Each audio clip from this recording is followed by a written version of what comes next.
Hi friends, welcome to money Mantra 19. Money మంత్ర 19 ఛానల్కి స్వాగతం. ఈ ఛానల్ని సపోర్ట్ చేస్తున్న ప్రతి ఒక్కరికి హృదయపూర్వక నమస్కారాలు. ఈ వీడియో చూస్తున్న ప్రతి ఒక్కరూ గురువుల అనుగ్రహంతో, విశ్వం యొక్క ఆశీర్వాదంతో ఐశ్వర్యవంతులవునుగాక. తదాస్తు. ఎవరైతే మన ఛానల్ని మొదటిసారి చూస్తున్నారో తప్పకుండా సబ్స్క్రైబ్ చేయండి. మరిన్ని వీడియోలు చేయడానికి సహకరించండి.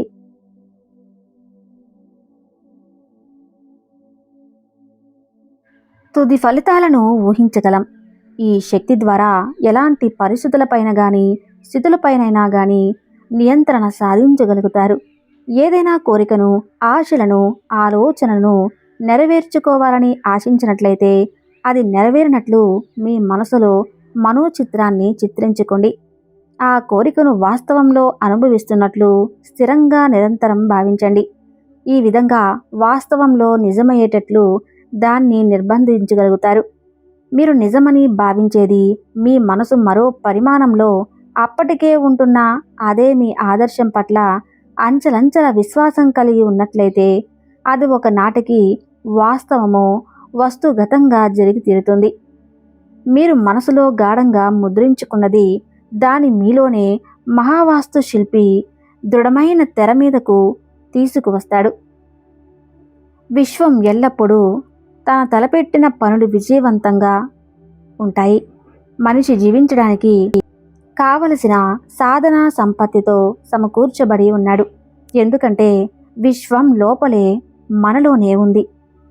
విశ్వం లక్షణాలు, స్వభావాలు, అంతర్గత సామర్థ్యాన్ని మనిషి లోపలే ఉన్నాయి.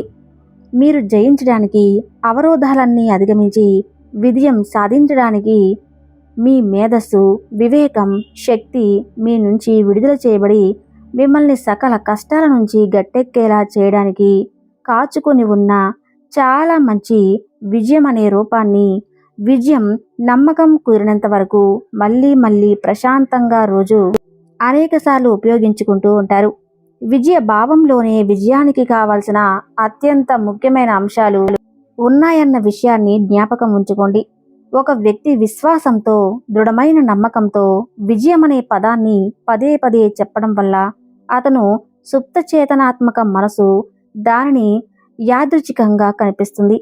ఆ తర్వాత దాన్ని విజయవంతం చేయడానికి అంతర్గత నిర్బంధానికి లోనవుతుంది. మనం మన నమ్మకాలను, అభిప్రాయాలను మాత్రమే కాకుండా బలహీనతలను కూడా వ్యక్తీకరించడానికి ఇబ్బంది పడుతున్నా మీరు దేన్ని సాధించాలనుకుంటున్నారో అన్నదాన్ని మొదట తీసుకోవడమే విజయానికి ఆదర్శ మార్గం. నీ సరైన స్థానం ఏది చేయాలి అన్న విషయాల గురించి స్పష్టంగా తెలియనప్పుడు దాని గురించి మీరు మార్గదర్శకత్వం కోసం అడగవచ్చు. దానికి మన మనసు అనేది స్పందిస్తుంది. తత్ఫలితంగా ఒక నిర్దిష్ట కార్యకలాపాలు మనకు స్థిరపడతాయి లేదా ఆ కార్యకలాపాల పట్ల ఆసక్తి కలుగుతుంది. మీ ఆలోచనకు లోతైన మన మనసు స్పందిస్తుంది. కొన్ని సందర్భాల్లో ఆత్మకథ లేదా లోతైన మనసు అని పిలువబడే సుప్త చేతనాత్మక మనసు ఆ వ్యక్తి విజయానికి అవసరమైన పరిస్థితులను అతనికి సహకరించేదాన్ని స్పృహరహిత మేధస్సు పనిచేస్తుంది. తను చేయడానికి ఇష్టపడే పని చేయటం చాలా ముఖ్యమైన విషయాన్ని మనిషి ప్రత్యేక అంశగా చేసుకోవాలి. మీ ప్రయత్నంలో మీరు సంతోషంగా ఉన్నట్లయితే మీరు విజయం సాధించినట్టే. మీలో అంతర్గత సృజనాత్మకత కలిగి ఉన్నారన్న వాస్తవాన్ని అంగీకరించండి. దాని సానుకూల బలం నమ్మకంగా చేసుకోండి. ఈ అనంత శక్తి ఆలోచనకు స్పందించి ప్రతి చర్యకు పూనుకుంటుంది. ఈ సిద్ధాంతాన్ని తెలుసుకొని, అర్థం చేసుకొని అమలు చేసినట్లయితే సందేహం, భయం, విచారం క్రమంగా కనుమరుగైపోతాయి. మనిషి ఎప్పుడూ ఒక ఆలోచనతో ఉన్నట్లే, ఉదాహరణకు వాటి గురించి ఆలోచిస్తూ ఉన్నట్లయితే వాటి గురించిన ఆలోచన ఓటమిని ఆకర్షిస్తుంది. సుప్తచేతన మనసు వాటి ఆలోచనను అతని విన్నపంగా తీసుకుని అనుభవాన్ని వాస్తవం చేయడానికి ముందుకు వెళుతుంది. అతని వాటా రూపొందించుకుని మానసిక సాధనలో నిమగ్నుడైపోవటం వల్లే అలా జరుగుతుంది. సుప్తచేతనాత్మకు మనసు వ్యక్తిగతం కాదు, ఎంపిక అనేది చేసుకోలేదు. మిమ్మల్ని మీరు విజయవంతంగా ఊహించుకొని అనుభూతి చెందండి. మీరు తప్పక విజేత కావాలి. మీరు ఎన్నటికీ పరిస్థితులకు, వాతావరణానికి, పరిసరాలకు, స్థితిగతులకు బానిసలు కాదు. మీ స్థితిగతులకు మీరే యజమానులు. ప్రస్తుత పరిస్థితులు తీరుకు మానసికంగా మీరు వాటి బదులైపోతున్నారు. మీరు మీ మనసు మార్చుకుంటే పరిస్థితులను మార్చగలుగుతారు. మీరు చేయాలనుకుంటున్న వాటిని వాస్తవంలో చేస్తున్నట్లు, పొందాలనుకుంటున్న వాటిని పొందినట్లు ఊహించుకోండి. మీరేమో వ్యవహరించకండి, వ్యక్తీకరించకండి. విజయవంతమైన వాస్తవ స్థితిలో మానసికంగా పాల్గొనండి. తరచూ ఆస్తి చేతిలోకి ప్రవేశించండి. దాన్నొక అలవాటుగా చేసుకోండి. ఆ తర్వాత మీ కల నిజం కావటానికి అవసరమైన ప్రతిదాన్ని చేయడానికి మీకు మార్గదర్శకత్వం లభిస్తున్నట్లు గ్రహించగలుగుతారు. విజయవంతమైనట్టు అనుభూతి చెందుతూ పరిపూర్ణమైన తృప్తితో ప్రతి రాత్రి నిద్రకు ఉపక్రమించాలి. ఇలా చేయటం వల్ల మీ సుప్తచేతనాత్మక మనసులో విజయం ఆలోచనను విత్తనంలో ఎట్టకేలకు విజయవంతులవుతారు. మీకు ఏం కావాలో తెలుసుకోండి. సుప్తచేతనాత్మక మనసు ఆలోచనలు ముందుకు తీసుకువెళ్తుంది. ఎందుకంటే మీరు పొందాలనుకున్న దాని గురించి స్పష్టమైన, నిర్దిష్టమైన భావన కలిగి ఉంటారు. మీ కోరిక నెరవేరడం కష్టంగా ఊహించుకోండి. అప్పుడు మీరు సుప్తచేతనాత్మకమైన పని చేయడానికి నిర్దిష్టమైన ఒక దానిని అందజేసిన వారు సుప్తచేతనాత్మక మనసు చిత్రం ముద్రించబడి ఫిలిం లాగా అవుతుంది. సుప్త చైతన్యం చిత్రాన్ని అభివృద్ధి చేస్తుంది. దాన్ని లౌకికంగా వాస్తు రూపంలో మీకు వెనక్కి తిప్పి పంపుతుంది. కేంద్రీకృత ద్వారా కోరిక సఫలీకృతం ఉన్నట్లు స్పృహతో ఊహించుకునే కెమెరా మీకు రిలాక్స్గా, నింపాదిగా, సంతోషకరమైన మనోస్థితిలో ఎలా ఊహించుకోవటం వల్ల చిత్రం చేతనాత్మక మనసు అనే సున్నితమైన ఫిల్మ్ మీద ముద్రించబడుతుంది. అందుకు కొద్దిపాటి కాల వ్యవధి అవసరమవుతుంది. అది ఎంతసేపు అన్నది మీ స్వభావం, భావోద్వేగం, అవగాహన బట్టి ఉంటుంది. 23 నిమిషాలు, అంతకన్నా ఎక్కువ కూడా పట్టవచ్చు. ఇక్కడ గుర్తుంచుకోవాల్సిన ముఖ్యమైన విషయం ఏమిటంటే మీ స్పృహ, నాణ్యత, భావోద్వేగ స్థాయి లేదని నమ్మకం ముఖ్యమైనది కాదు. కాల వ్యవధి సాధారణంగా చెప్పాలంటే మీ ధ్యాసను మరింత కేంద్రీకరించి అందులో విలీనమై మరింత సమయమైనప్పుడు మీ ప్రార్థనకు సమాధానం కూడా మరింత నిర్దిష్టంగా ఉంటుంది. మీరు అందుకున్నట్లు నమ్మండి, తప్పకుండా అందుకుంటారు. మీరు విశ్వాసంతో ప్రార్థనలు అడిగినంత మీరు అందుకుంటారు.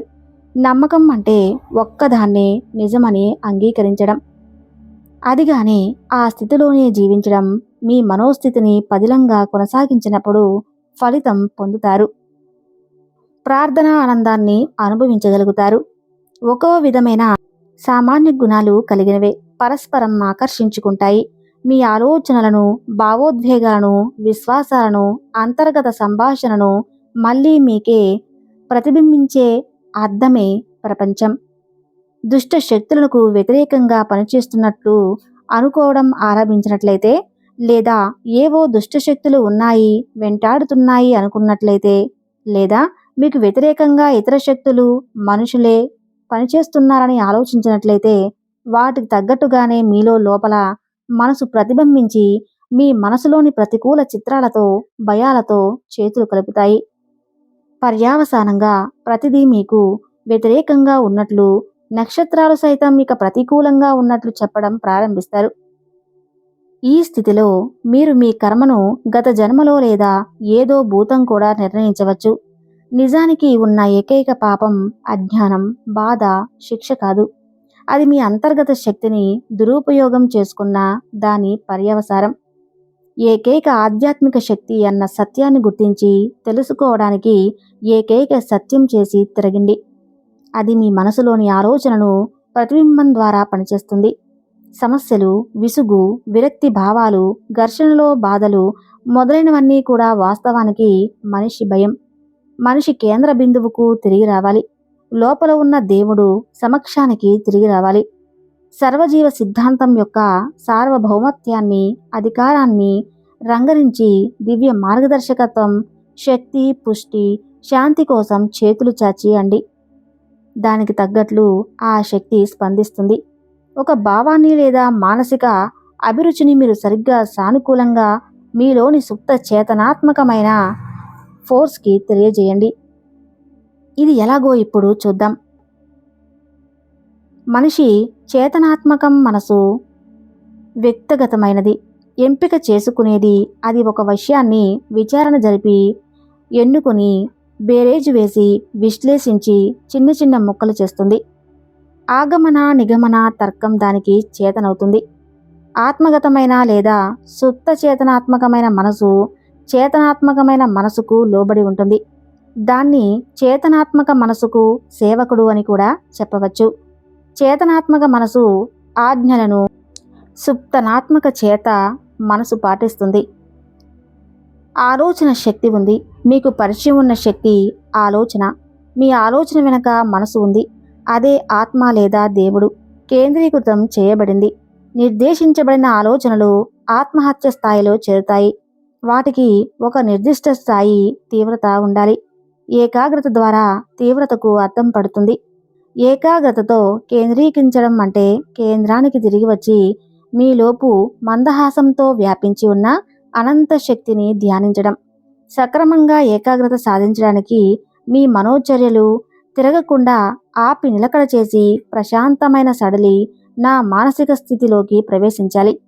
మీరు మీ మనసు లగ్నం చేసినప్పుడు విద్యాసంస్థ మీ లక్ష్యం మీద ఆశ మీద ఉద్దేశం మీద నిలబడడానికి మీ ఆలోచనలకు ఒకటిగా సేకరించాలి.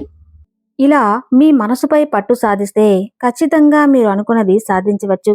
ఈ వీడియో మీకు నచ్చినట్లయితే ఈ వీడియోని షేర్ చేయండి, లైక్ చేయండి, సబ్స్క్రైబ్ చేయడం మర్చిపోకండి.